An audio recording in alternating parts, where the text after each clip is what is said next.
So this is video 2 of this second series going into sort of rustifying the code for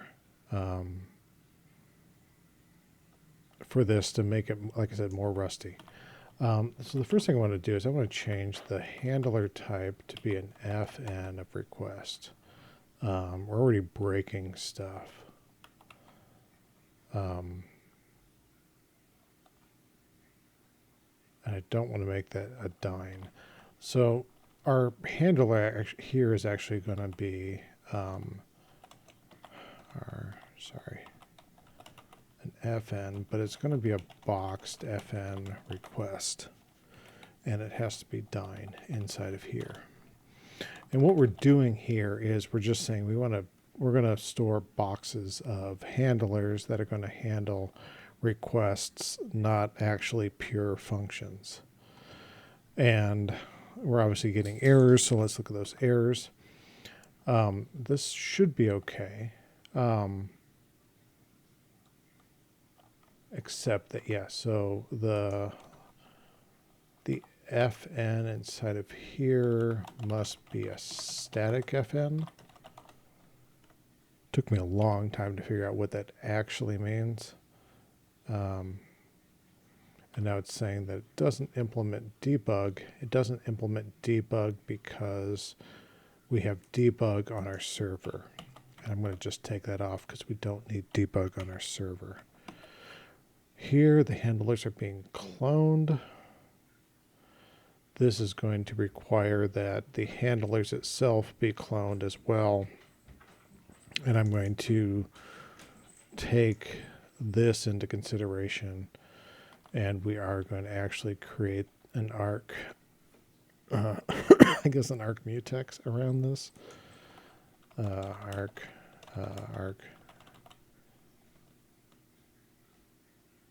Sorry, this one does not have to be arc mutex, but this one does. Arc mutex of those. Close this off and do the imports. Good. Probably going to cause us trouble, but we'll get there. Our handlers now need to be arc new of mutex new to wrap that in an arc mutex. Mismatched types, because the handlers here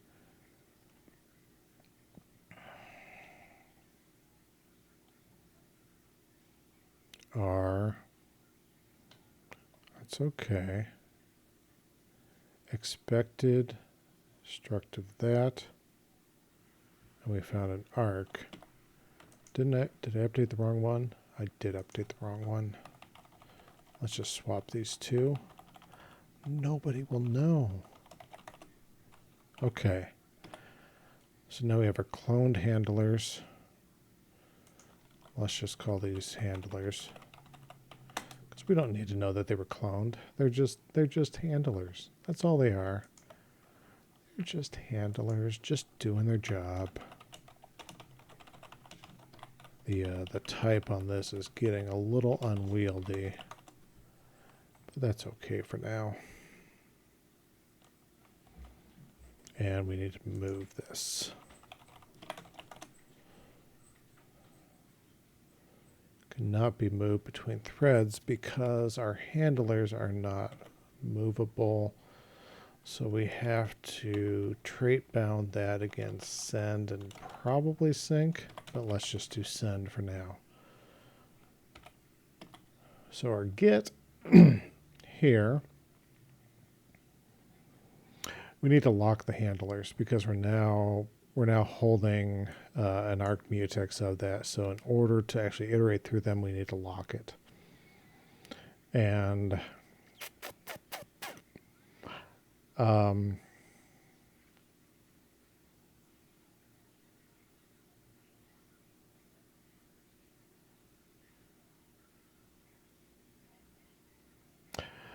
because we don't need to lock it. All we need is an arc. We don't need a mutex. And as I say that, that's probably going to bite me. But I believe we just need an arc. Because we only need read access to the handlers. Because we don't modify them after we've created the server. That's actually one of the benefits of being able to separate that builder and the server from there. So now, what's it complaining? So cannot be shared between that because it needs to implement sync, which is what I thought.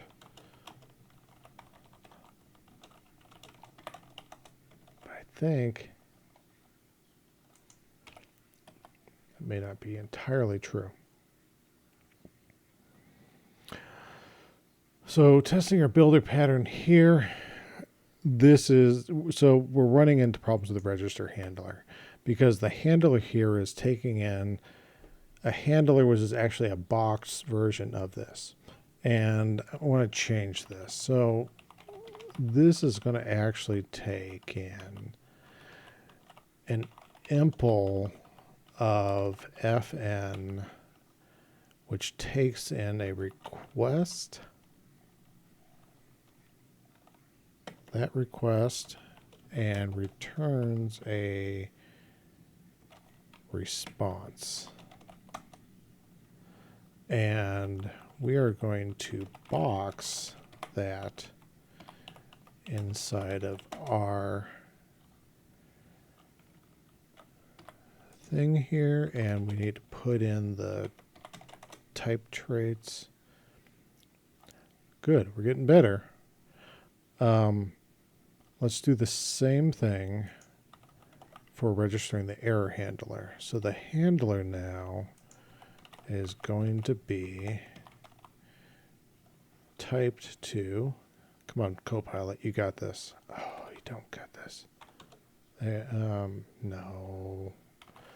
I had so much faith in you, Copilot. There we go. That's what you want. You've redeemed yourself. And new.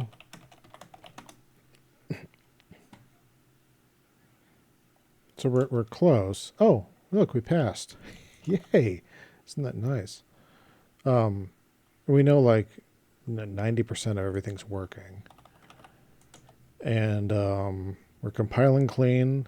And what's really useful about this, not really useful, but now let's go into our integration test for index. And we're going to create another handler like this. So we're going to call this foo, and we're going to just write this here in line. And we're going to return response okay, foo to string. Yeah, why not? It's a great handler.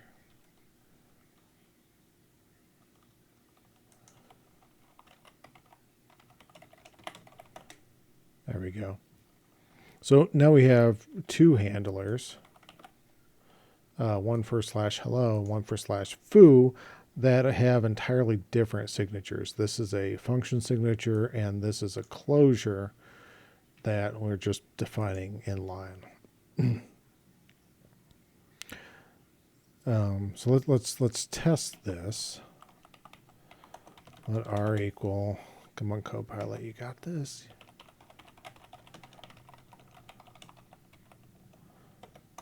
And you know what it's supposed to be. Foo. Good. So we have two different handlers with completely different signatures, and it's working. And the main refactor there was in our server, in our builder, where we're adding different requests. Registering a handler and the error handler are now generic over things that can implement this sort of pattern there.